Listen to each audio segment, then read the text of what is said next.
भारत के लिए इस बीच एक और राहत की खबर है। भारत को रूस से जो तेल खरीदने की स्पेशल छूट तो मिली गई है, साथ ही स्ट्रेट ऑफ हॉर्मूज पर भी भारत के ऑयल टैंकर्स को गुजरने की छूट मिल गई है। स्ट्रेट ऑफ हॉर्मूज को लेकर ईरान ने बड़ा बयान दिया। ईरान के इस्लामिक रिवॉल्यूशन गार्ड कोर ने कहा कि उसने हॉर्मूज स्ट्रेट को सिर्फ अमेरिका, इजरायल, यूरोप और उनके सहयोगी जो पश्चिमी देश के सहयोगी हैं उनके लिए बंद किया है और उन देशों के ऑयल टैंकर्स को निशाना बनाएगा। इससे पहले ईरान ने सिर्फ चीन को स्ट्रेट ऑफ हॉर्मूज से गुजरने की इजाजत दी थी, लेकिन अब भारत और बाकी देशों के ऑयल टैंकर्स को भी यहां से गुजरने की परमिशन दे दी है। इससे भारत को बड़ी राहत मिली है, क्योंकि स्ट्रेट ऑफ हॉर्मूज के रास्ते रोजाना लगभग 26 लाख बैरल कच्चा तेल भारत को आता है और अगर स्ट्रेट ऑफ हॉर्मूज से भारत के ऑयल टैंकर्स गुजरेंगे तो भारत में तेल की किल्लत नहीं होगी। ईरान से जंग के बीच भारतीयों के लिए एक और राहत भरी खबर। भारतीयों को जंग की वजह से जो तेल की किल्लत का डर सता रहा था वो अब खत्म हो चुका है।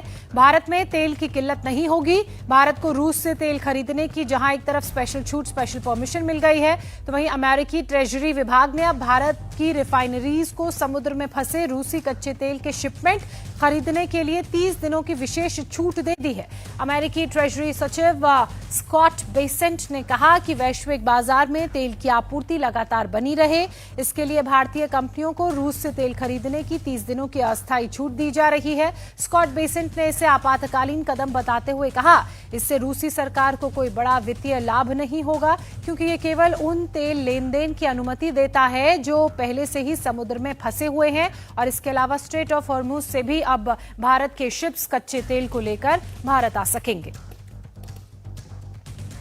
Today, my administration announced decisive action to help keep down the oil prices, including offering political risk insurance for tankers transiting into the Gulf, as you know, pretty dangerous territory. Further action to reduce pressure on oil is imminent, and the oil seems to have pretty much stabilized. We had it very low. इस बीच एक और बड़ी खबर Iran की है, Iran के बदले की है। ईरान बदले की आग में इजरायल पर लगातार हमले कर रहा है। ईरान ने अब इजरायल पर क्लस्टर बमों से हमला करना शुरू कर दिया है। ईरान ने तेल अवीव में क्लस्टर बम बरसाए हैं। ईरान ने अब तक 500 से ज्यादा बैलिस्टिक मिसाइलें दागी हैं। क्लस्टर बम मॉडर्न वॉर में सबसे विवादों वाले हथियारों में से एक है। इनकी खासियत यह है कि दर्जनों छोटे विस्फोटकों को एक बड़े इलाके में फैला दिया जाता है। ईरान की कुछ मिसाइलों के वॉरहेड हवा में 80 फीट तक छोटे विस्फोटक छोड़ सकते हैं, जिससे इसके टुकड़े कई किलोमीटर के इलाके में फैल जाते हैं।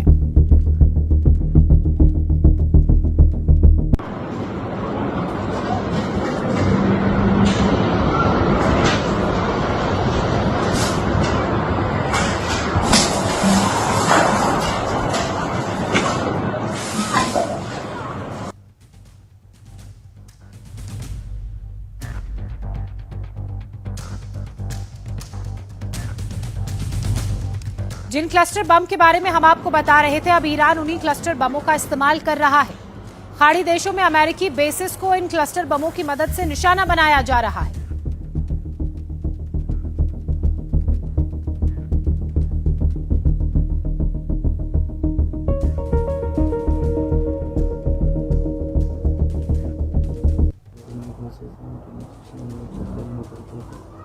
टेल अवीव के आसमान की ये तस्वीरें। इजराइल की तरफ से क्लस्टर बमों का इस्तेमाल यहां पर हो रहा है और इन क्लस्टर बमों की खासियत यह है कि ये अपना निशाना सटीक तरह से लगाते हैं। बड़ी संख्या में छोटे छोटे बमों को एक बड़े इलाके में छोड़ दिया जाता है और वहां धमाके होते हैं, एक के बाद एक धमाके होते हैं।